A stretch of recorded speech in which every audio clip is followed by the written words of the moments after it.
I mean, there's probably super good players. Yeah, definitely. I mean, there's a lot of good players, you know, that also somehow lost their eyesight. But and also, I mean, we are all three of us are capable here of playing a game without seeing the board. That's true. That's true. Blind chess, yeah. Yeah. So we could actually do a game, you know, without seeing the board as well. That's true. Oh, chess, it's such a fantastic game. It's for everyone, and we just love that. Okay, and here we go. Game 3 between Magnus and Jan Christoph with a win. Magnus will be the winner of this match, and is he going for that win? Well, in order to try and get that win at least, Magnus is employing the English opening. And, OK, Black's bishop coming out now. It's actually, just before this move, I was going to mention, it's the 4-knight variation of the English opening, which you saw that earlier this tournament. The 4 pillars. 4 pillars, yeah. There's all the 4 knights developing themselves really early, and White's knight actually here for the second time jumping into the centre. And this isn't necessarily the most common move in this position. White's knight moving again. But the idea is that you kind of put some pressure on Black's bishop that's developed, and you don't really want to capture this knight as Black. If we see a knight trade, then White's pawns will only centralise themselves, and Black has to lose a bit more time. So, OK, interesting strategy already in quite a kind of imbalanced opening, I would say, an opening that both sides have reasons to be ambitious. And, yeah, interesting decision by Magnus to go in for this. It's not normally what we see from him these days, but... OK, Black's bishop retreating meanwhile. And Duda, he will need to know his stuff in order to equalise and survive this opening as Black. I've played it a few times myself as White, and there are some tricks that Black needs to know in order to get a decent position. In fact, the two are repeating a game that they played in the World Blitz Championship in 2018. And in that game, Magnus, with the white pieces, won. Yeah, and Duda... Was that the tournament he came second in the World Blitz, or was that 1 year later? It was in St. Petersburg. I played it. You played there, yeah. Yeah, so he must have been tripled world champion, right? Duda was second, and Magnus won one of the events. And he was third in the other one. And meanwhile... Duda won, I think. Duda or Duda? Duda won it. After working with Magnus, Duda went and stole his crown in the World Rapid Championship. And, OK, both sides, meanwhile, have castled. White now pushing a pawn. And he's getting ready now, Magnus, to push another pawn in the centre of the board. And I remember first reading about this position, actually. I think it was in a series of books by Mikhail Marin on the English opening. And there, Marin was very optimistic about White's chances. Despite the fact computers often say these positions are level, White's plan is clear, pushing pawns in the centre. It's maybe slightly more tricky for Black to decide when to capture White's knight in the middle of the board or where to develop his pieces to. Do you have any experience here in this type of opening, Pontus? Yeah, I mean, this kind of positions you hardly can avoid somehow, you know? They're quite typical. Because you always get this... you have to play something against English. And I think most players play e5, no? Some maybe c5 as well, but e5 is maybe the most common move. Because it's like a reversed Sicilian, you know? So therefore, a lot of people, they tend to like to play like this because it's something familiar from the Sicilian, so that you know already the key ideas. At least it was like that for me. Yeah, I have played it on occasion, but it's always felt a little bit sharp because the Sicilian opening, when you play it as Black, feels incredibly wild. And so to kind of give White the chance to play it with one extra move felt crazier to me. So I never didn't touch it too much. So I preferred kind of, well, my light square strategy. put my pawns on those light squares and then play. Magnus laughing. He's laughing at the Jovanka's go. The timing was perfect, actually. Exactly. No, but the thing is that and the difference, because I've played a lot of Dragon, which is a very, very sharp Sicilian variation. And therefore, the difference here is that you castle the same side. And that's also what makes it actually playable for Black, because I don't want to play the Dragon with a tempo down, I think that will be the most suicidal you can do in chess. And meanwhile, Black's bishop coming out. It's interesting we talk about Sicilians because in Saad's game against Magnus H10, that was an open Sicilian. So there, Saad had white. He was very direct, trying to open things up, trying to go on the attack. And this is actually similar branch, but as Ponto says, with colours reversed. So white is basically playing a Sicilian with one more move, and that means black doesn't have the time to do what Saad did and open the position up and go on the attack. And Duda, I think that type of thing would suit him, but here at least he is creating some threats, and this bishop coming forward, creating a pin on white knight, and the queen behind it does force Magnus to make a decision. Do you push a pawn, force this bishop to retreat, or maybe evacuate the white queen from the same diagonal? A few choices here for Magnus. You could push a pawn in the centre, just one square, stop black from advancing forward. Black's threat is to push the e-pawn forward, black's centre pawn, one square, and actually win a piece. So Magnus has to be really accurate here. Yeah, but the most popular move, incidentally, by a long shot, is actually attacking the bishop and asking it to make a decision.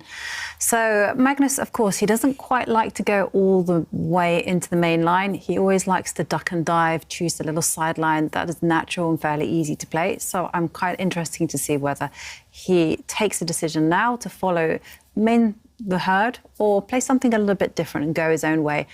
But whilst we're waiting for a decision, I wanted to show you a nice selfie from Richard Harding, who his pet Chicky is complaining.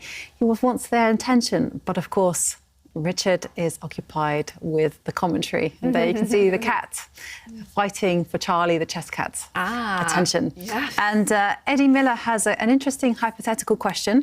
He says that they're a huge Morphy fan. How do you feel today's top players would fare against Paul Morphy? Oh, that's a tricky one. Meanwhile, as expected, Magnus pushing the black bishop back. Yeah, it's difficult because Morphy, most of his games that are available to us nowadays, they were very one-sided. His opponents not defending very well. Often he would sacrifice pieces, and the best way to kind of rebuff the attack, refute it, is to not accept. But they would always, it was kind of a code of honour in the 19th century to just take pieces to allow your opponent to checkmate you, allow your opponent to attack. And yeah, unfortunately these days, all these top players that you see, they're fantastic defenders. And they won't even really let you attack unless, unless it just doesn't work. So Morphy would have to evolve and play a different type of chess, and he would have been really good, of course, but it's hard to say. And he would have played different as well, because it's like you said, because back then you were a coward, if you didn't accept the sacrifice. Really? Even if it led to checkmate or to your loss or something like this. So it was like the social code. You had to more or less take it, even if you knew that you would lose the game. And can you see Duda or Magnus or someone else doing that? No, there is no chance. Yeah. So Morphy, but he was very talented, And there is even some movie about actually Paul Morphy called The Oprah Game that is launched. So it's also. I need to put that on my list. Yeah, it's a really good one, because we have a guy in the board called Ken Mask that is actually the director of that movie, and they've been worked with also with Spike Lee and with Monterosso, so some of the really good ones. And it's coming out quite soon. Okay, so it's not out yet even? Yeah, it's not out yet. The Oprah Game? The Oprah Game, yeah. Oh, wow, I'm looking forward to that. Yeah. We all have to go to the movies together. It's going to be nice. Definitely. Yeah. We have Queen of Katwe as well, which is a great one. Have you seen that one? I actually haven't seen it, but it's on my list because I heard so much about it. It's a beautiful film, and it really is. You should go home tonight and watch it.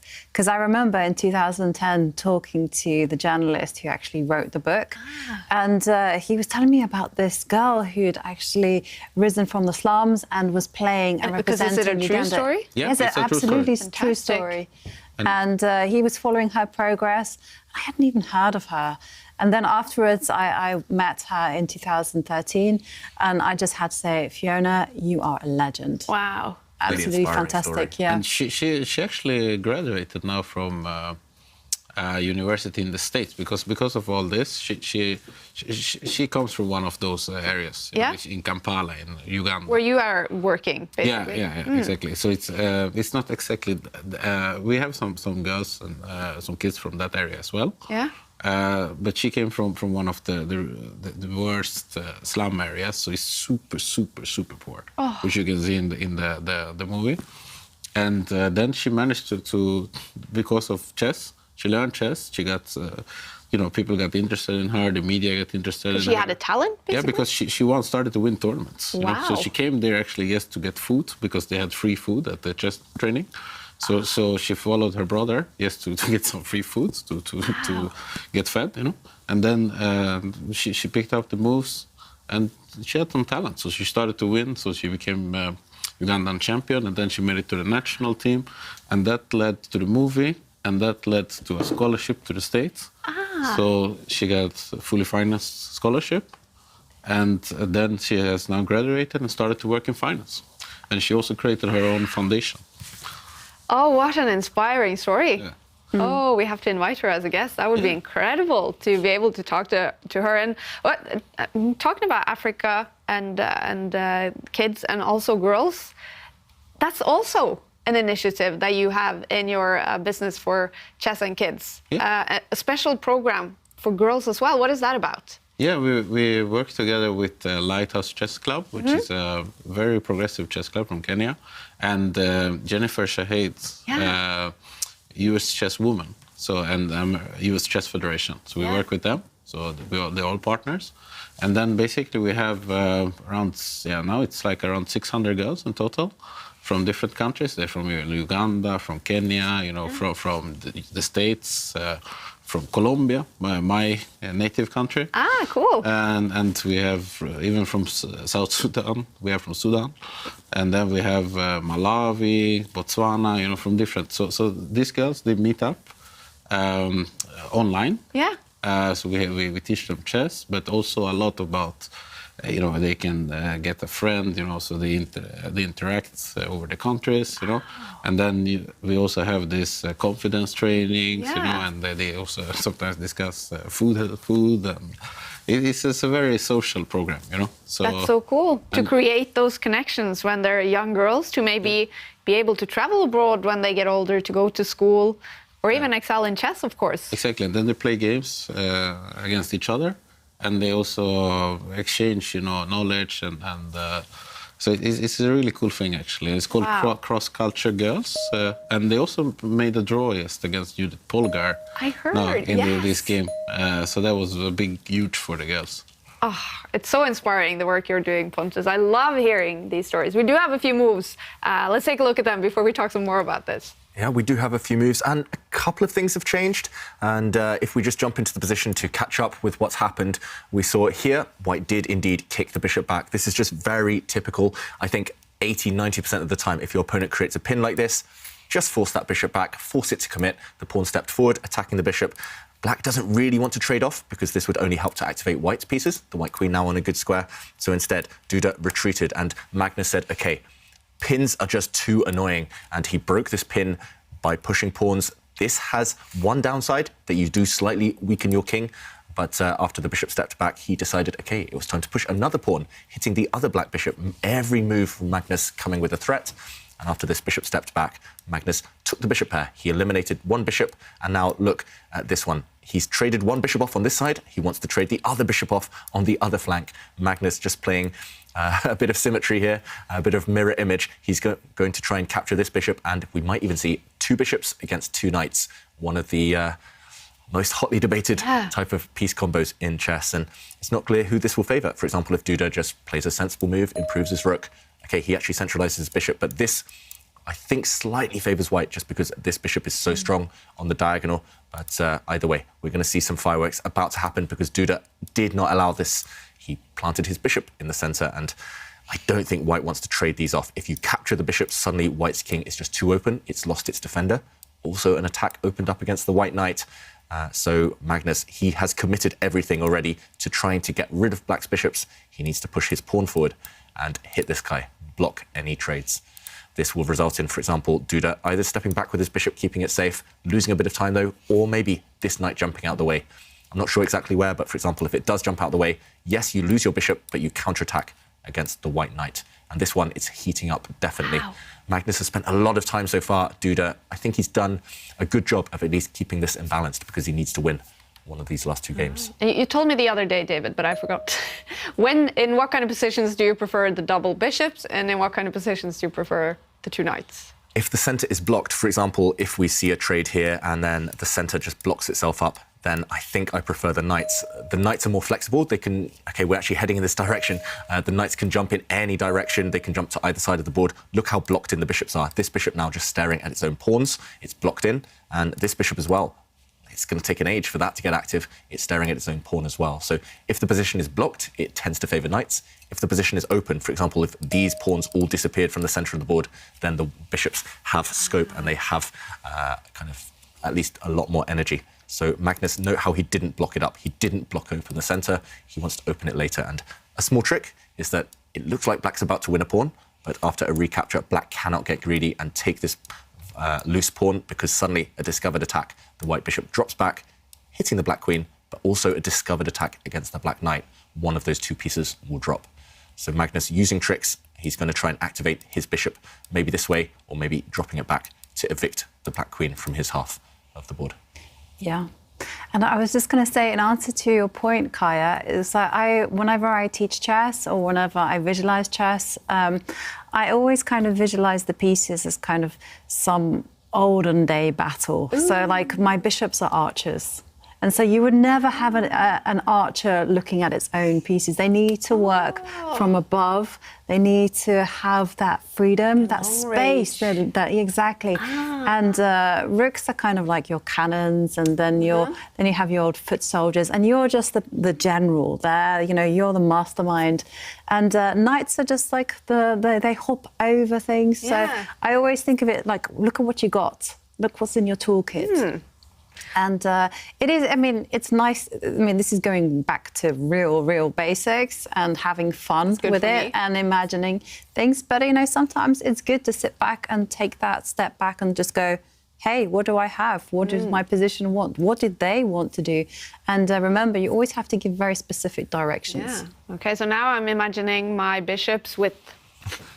Yeah, you want to lengthen, and you want to lengthen the diagonal that they're on, because they need that clear path. They need that vision forwards and backwards along the diagonal. See, so, I love these. I bet you're using these as well, Pontus, when teaching kids chess. These ways of imagining the pieces as different things, maybe using names for them as well. Yeah, there are some because we have. We donate equipment, you know, and then we have also employ also a lot of teachers in the different countries that teach these kids. So in Africa, I actually had to witness, or I shouldn't say that, but I actually witnessed some of those stories, and it was incredible stories, you know, that I can't even retell them. But it was about the lion and the king was lazy, or it was just incredible stories that they were telling them, and it worked. Inspiring the kids, right? Yeah. So all because there was a class that they didn't know how to play chess, and after all those stories, after that class, everyone knew the rules. Yeah. So they work, you know, because you just need something to hang it up on, you know, so you have the knowledge. Cool. Yeah, it was really cool. Okay, I love this animal analogy, even better than the archers and whatever. So what would be like a bishop?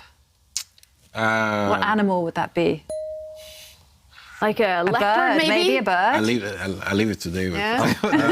What is the most long-range animal? I'm thinking about that super speedy, you know, the leopards. The cheetah. The cheetah. Cheetah. That's Jaguar. Yeah, because it can move quickly. And the rook can be the elephant, just or maybe the And maybe a rhino. Maybe it could be a rhino. Yeah, you know? Rook was a rhino. Ah. This was the thing. So, and then the knight is a knight. Yeah. Yeah. Something that jumps, and then then it was. What's the queen? The lion? No, the lion. There was something with. The queen is a lioness, well, right? Maybe the knight is the lion. No, you have this Jeopard that is more feminine. So that was like the queen. Cheetah. That was the queen. And then it was the lion was like the king. And the bishop, maybe a snake. It's just snaking its way. Slithers around. Yeah. Yeah. Oh, this is fun. Anyways, what's happening on the board? Yeah, just a couple of moves, but it is that battle. It's the bishops versus knights. And Duda, he's just trying to keep things locked up, just slowly moving pieces. The black queen. Wow, okay, Magnus really committing. I'm surprised about this one. He does block things up. I said that strategically, that is risky for white. And there we go, the evaluation bar slightly in black's favour now. The white bishop's not happy about that. Yeah, I was expecting to just keep tension, you know, like Queen E1 or sit and wait, transfer it to F2 or something like, you know, just keep tension, you know. But this is a very committal move. Yeah. And also, you can see this, that Magnus he's going all the time for this type of positions, you know, with the two bishops. All the time, you know? Yeah, he loves his bishops. Yeah, in different openings, the same type of positions. So Magnus is basically arguing in this type of position, yes, he knows that the position is closed, but he holds the key to the lock. He is able to open up the position because he's in control of the pawn breaks. And if you do look at the knights actually don't have that many great posts that they can work together. There's one that I can see sits the square on H4, but there's not a second one. Just in front of the pawn there on the last rank. Yeah, definitely, it's heading there. But it's. Do you remember when we played this? I'm always going back to this Poland. Yeah. Okay. you know, but Abdusatrov, that one. Also, I was talking about 16-year-old kids. Yeah. Or 17, yes. But he played similar positions all the time. Really? You know? That was, it was this type of position. It was also the English opening, but a slightly different branch. But it was purely because of that opening, actually, the bishop versus knight combo, that he won the World Rapid Championship. Wow. He won all games like this, you know. He just took the bishop pair, played really fast, and then locked up everything, and then just started to attack them. Slowly. He didn't mind blocking things up, even blocking his own bishops, just to take squares away from the opponent's knights. And I think with the English opening, he beat, was it Magnus, Nepomniachtchi, Aronian, Gelfand? He beat them all in similar situations. Similar way, you know. And he also said later to their press that he had prepared this before the tournament. So maybe Magnus taking inspiration from Abdusatorov. How cool is that? Yeah, and Magnus was sitting just a couple of boards away every time, so he would be well aware of some of the plans, some of the concepts that Abdusatorov was showing. And Jovanka's right, the knights, right now at least, don't really have access to good squares. So interesting. Do you guys have a preference in general, knights over bishops? I know that, for example, we talk about Vichy Anand, the world champion. He loved his knights. Bobby Fischer preferred his bishops. Judith Polgar also liked knights. Really, I like my bishops because I find that they're simpler pieces. And especially when it comes to time trouble scenarios, I always forget those backward knight moves. And before I know it, the knight has kind of given me a very crafty check. And I just feel that the bishop is easier to kind of get a grip over. You know that it's going to go on one colour complex. You can kind of see that where they can manoeuvre, what diagonals they can go to. So I'm a bishop person. What about you, Pontusson? Well, I think it depends so much on what position. You know, if it's like you said before, if it's open, you know, you like the bishop pair. But if it's closed like this, you know, you usually like the knight. But Abdusatorov played in this fashion, you know, and I thought it was very interesting the way he played, you know, and also how successful he was. He beat all the best players, you know, with this way.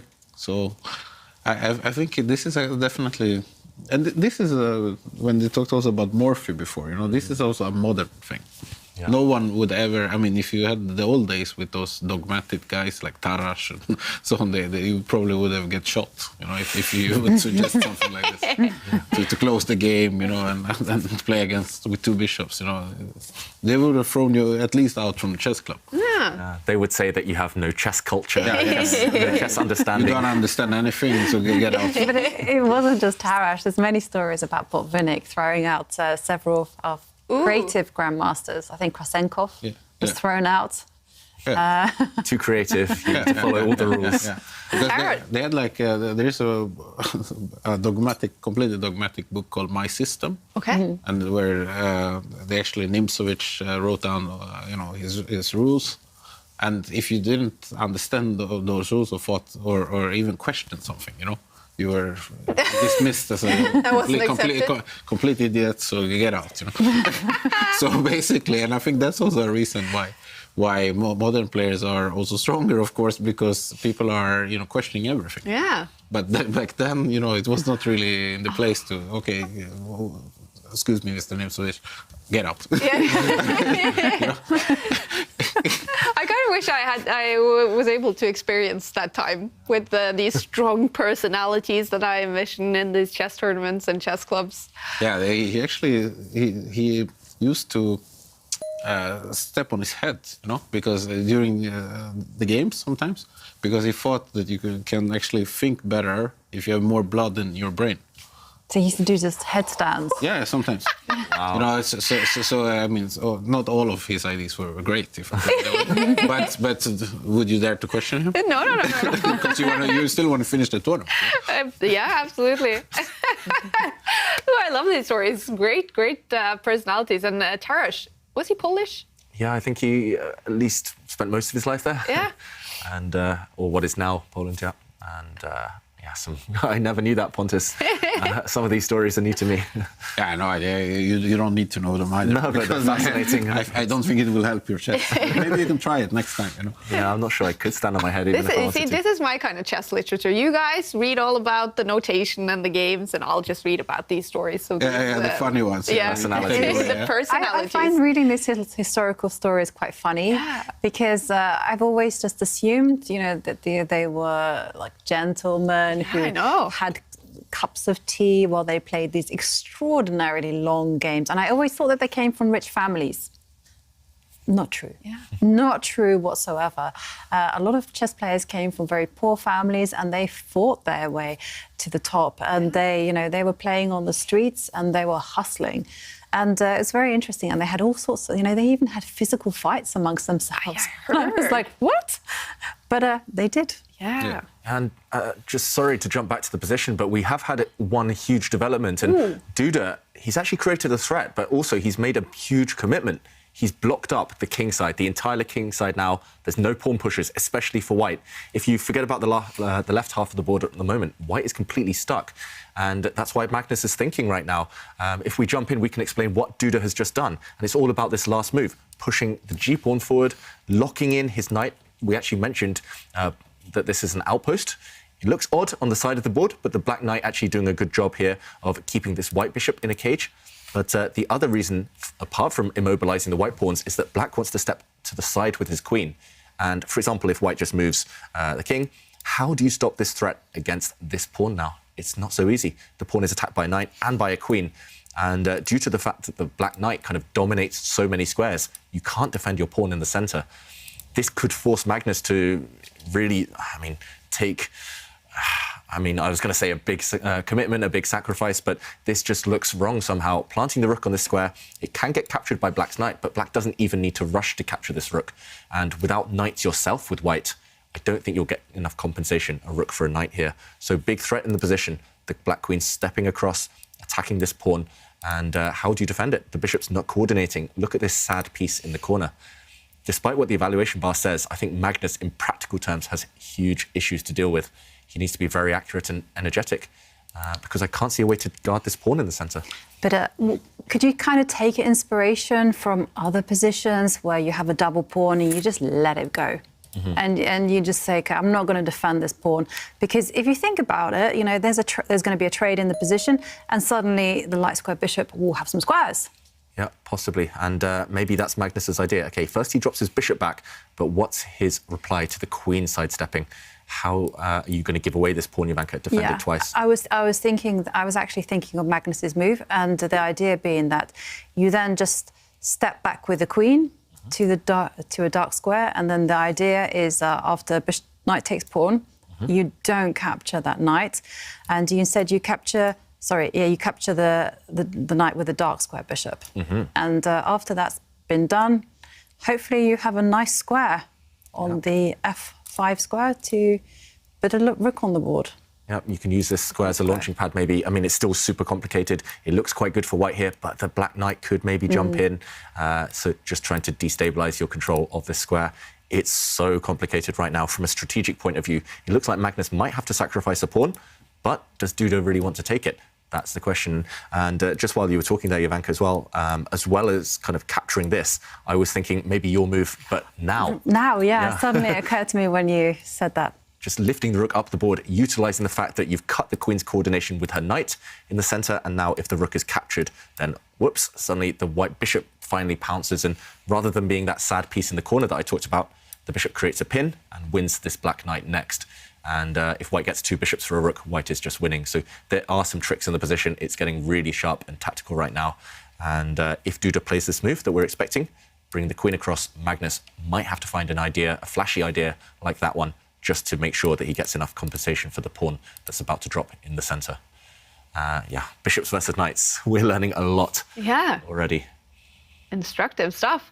What do you think the result will be right now? We know that if Magnus wins this game, it will be over. He's going to be the winner of the first match. I'm hesitant to predict anything here. I think it all depends on the next 5-6 moves already. It's quite a critical moment, Pontus, if you had to predict. Yeah, because it's also this how Duda wants to go on with this, you know? Because either he can really go for this. The line we showed, something similar. But which looks a bit dangerous also. Or he can try for his last game with the white pieces, you know? Because he can just play f6 or something and just sit. And I don't. After f6, I mean, what can white really do? That's a good point. So if black just kind of fixes the structure, just sits and waits and does nothing, maybe white doesn't have a plan to improve. Yeah. Maybe white is relying, Magnus is relying on Duda actually getting ambitious and doing something in order to try and win. Yeah, I mean, it's a little bit like when you play soccer, you know, you counter-attack. You basically just let the other team, you know, have the ball and you counter-attack. Yeah, that's a bit like how Magnus is playing right now. That's a really good analogy, actually. He's just letting Duda dance around with the knights, dance around with the queen, create some threats, but he's just sitting and waiting for his moment to kind of get the ball back and go on the counter. And, OK, black's knight jumping in. I don't think white wants to part with his dark-squared bishop. I think white's dark-squared bishop is going to move away from the threat of a capture. Duda, meanwhile, slightly shaking his head. Maybe his idea is that once the white bishop moves away, the black knight's going to go back where it came from and, just like Pontus said, just maintaining the status quo, not doing anything. And maybe that makes sense because you do have a white in the final game of today. Exactly. I think he's shaking his head because he can't win, you know. But I would expect him... Well, with Magnus, you never know. I mean, you saw how he played in the first game, you know, so you never know. But it's not a bad result to just repeat the moves and take next game, because I don't think Magnus' strategy has really worked out very well here. What would you do if you were Duda and you see Magnus is down on the clock, 2.5 minutes? Would you take risks, or would you just get out of this game? But I was going to say, Magnus beat me to it. I was going to say, you know, you can kind of invert the move order, though, and do as Magnus has done. Retreat the queen, and now you have the idea of dropping the bishop back. And maybe Duda has to go for this plan that Pontus mentioned, just sitting and waiting, and he's doing that with his king. The white bishop retreating now. And if you keep your black queen where she is, you can always recapture. If white ever gets tempted to take the black knight on the side of the board, you capture back with your queen. You don't want to take with a pawn, you want to take with your queen, and still pretty solid. White cannot really challenge for the dark squares once he trades off his dark squared bishop. And Magnus, I do like the fact that he just showed he's not willing to go for the draw immediately. He doesn't want to repeat the moves, but still going to be hard for him to break through. Look how blocked it is now, the pawn structure. It's hard for white to push any pawn. The only pawn white can ever push is the B pawn. He has to arrange that, though. It takes a long time to do. But he might go for it. You know how he is. I think he's going for it. He's a maximalist. Probably rook A1. He's going to rook to support the pawn, and then he's going for this. You know, probably because he seems to be in fighting mode. You know, today. So as we mentioned, white's only possible winning plan is to push this pawn forward at the right moment, but you need to defend the pawn next to it first by shuffling the rook across, eventually pushing this pawn. Even then, you need to decide what to do afterwards with your pawns. So it takes a while, but meanwhile, Duda, he's retreating his knight this direction. OK, maybe Magnus can build up for this pawn push later as well as this one. Magnus is the one with the kind of cards up his sleeve later. Sometimes he can also push the pawn directly. Yeah, that's what I'm saying. You can just. I was thinking. And because you can't take the pawn out on the edge there, so well you can do it, but then you have to protect it with the other pawn. This is only going to end badly for black. But it looks badly. Looks very badly. Wow, Magnus really going for the win. Not happy with the draw here. In this position, the black knight didn't sideline itself. It would have been on a really bad square there. It retreated, and Magnus trying to open up lines, pushing pawns. It looks odd to kind of trade off black's doubled pawns here, but the whole idea is to open up lines for your pieces. And I mean, firstly this one, but also I'm slightly tempted. This is a typical idea in what we call the King's Indian opening, to push pawns forward to open up maximum lines for your rook later, for your queen. And wow, could we see this from Magnus? Is he going to capture this pawn? The standard reply, the evaluation bar shooting up.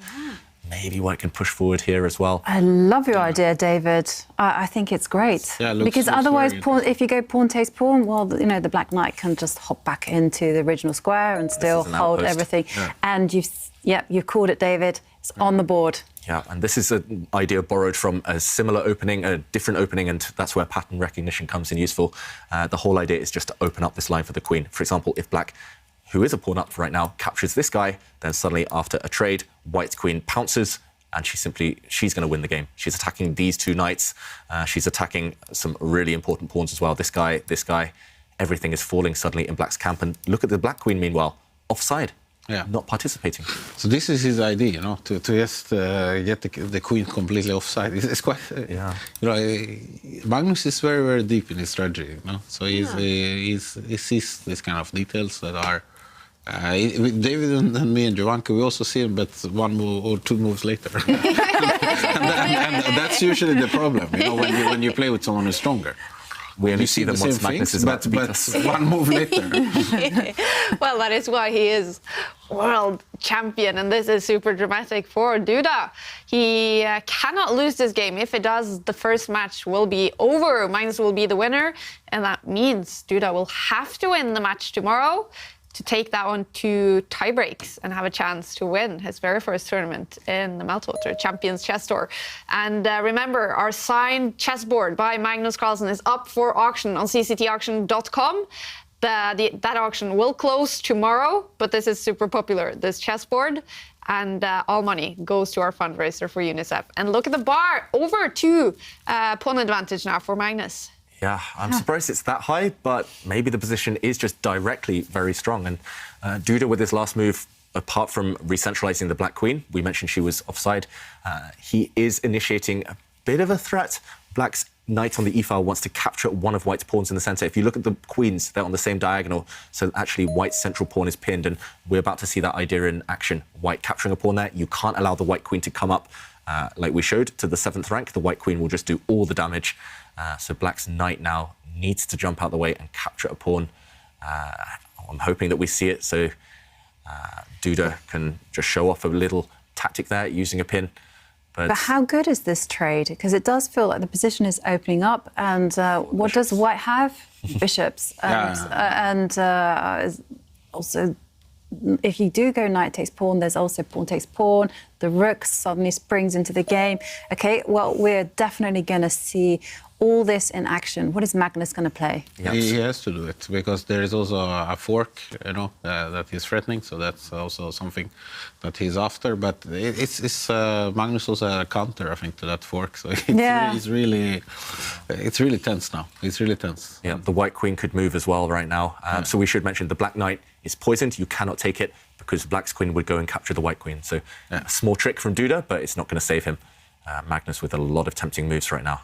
If you move the white queen, the black knight really has to jump out of the center, as you guys mentioned. Also, white's far advanced pawn can go and capture another black pawn. It's like dominoes. All of black's pawns are suddenly falling. But still, black is trying. Magnus still needs to be accurate right now in order to kind of solidify the advantage. And even the computer changing its mind slightly, going down and down. Yeah. Still very, very tense, very sharp position. And Magnus down to 1 minute as well. Wow, what a game. This is game 3 in the first match, you guys. Magnus Carlsen thinking he is about to tick under 1 minute on the clock, and that's when the drama really starts to happen. But I have to say, it is Jan Christoph Duda who looks the most worried to me. Yeah, it's a bit reminiscent of the previous game where it was balance for a long time, and then he just lost control and it collapsed his position. And it looks like it's about to collapse for black, but I'm just trying to do some calculation. Magnus trying to calculate as well. Still some stuff to worry about. As Pontus mentioned, black's knight is going to try and jump down, capture some pawns, create those types of forks that we're so used to seeing in the rapid format. And it's not easy to calculate knight jumps in this type of position, first of all, but also when you have 30 seconds on your clock. Yeah. I suppose there is, a very strong move here, but it's probably a typical computer move because you really have to calculate all this. Wow. He played this move instead. Yeah, and Magnus raised his eyebrows. You were surprised by this, Pontus, just pushing a black pawn. Yeah. Looks like it doesn't help the position at all. Well, it helps time-wise. so I think that's... No, but this idea also that he used, even Nimswich and those guys would approve of that. C5, Magnus actually running down to 20 seconds on the clock. And now, how are things? I think they've kind of clarified a little bit, and Black is holding the piece formation tightly. Yeah. And it's just, there's no easy way to break through. Although White does have a very, very scary pawn sitting there on the c7 square.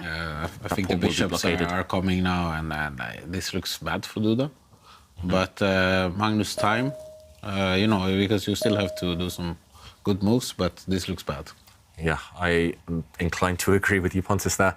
But Duda, I think he's done as much as he could. I mean, I don't think he could have got any more out of this position. He's just trying to lock things down. And actually, yesterday we talked about superfluous knights. So the black knights kind of getting in each other's way, but they do defend each other very well. And that's what Duda is relying upon right now. The black knights defending each other.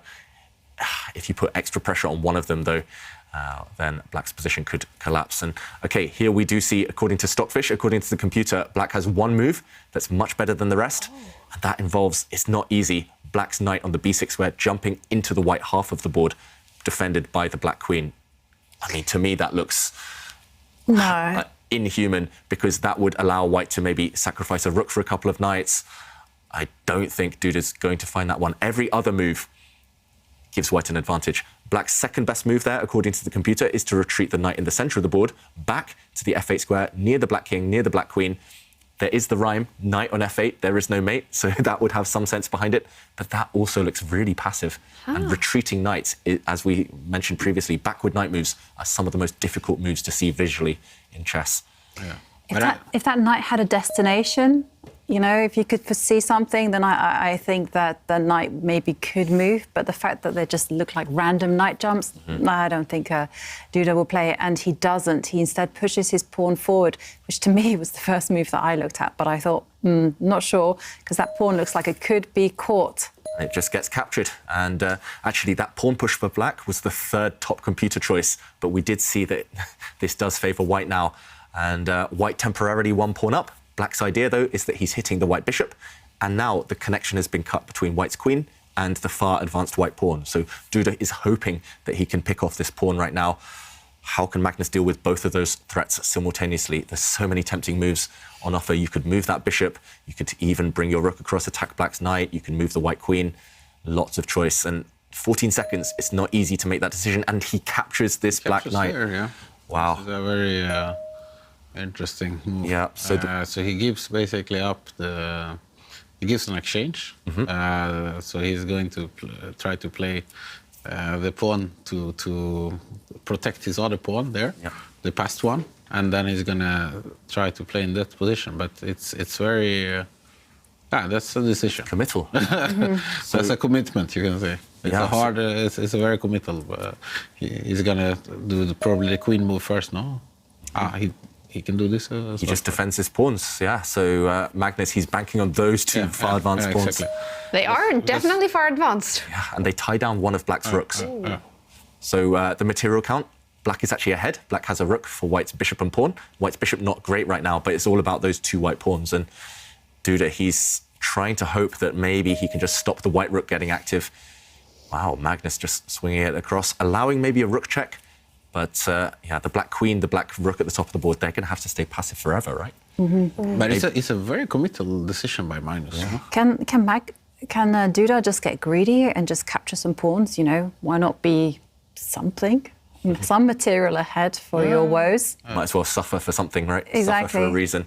I think White. But the queen move, no? The queen move to Yeah, let's show this on the board. Okay. yeah, I think that's a problem because then you even get 3 pawns. And I think that's at least 1 too much. Now, as Pontus mentions, black can grab a pawn, so black would be a whole rook for bishop up, but after this queen move, attacking this queen, oh, sorry, not that one, attacking the queen, attacking the pawn, this just ends in a trade, and white would win now. These 3 pawns together are definitely going to overwhelm this one black rook.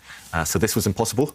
Duda has to keep his rook on this square, guarding the possible exchange, and after we saw a couple of moves. The black queen rooks, the white rook stepping across, the black queen moving. Now Magnus is trying to improve this bishop. And if we catch up with the current position, black's a bit stuck. Black has to do something with his rook, has to do something with his queen, but how? There's literally nothing you can do with them.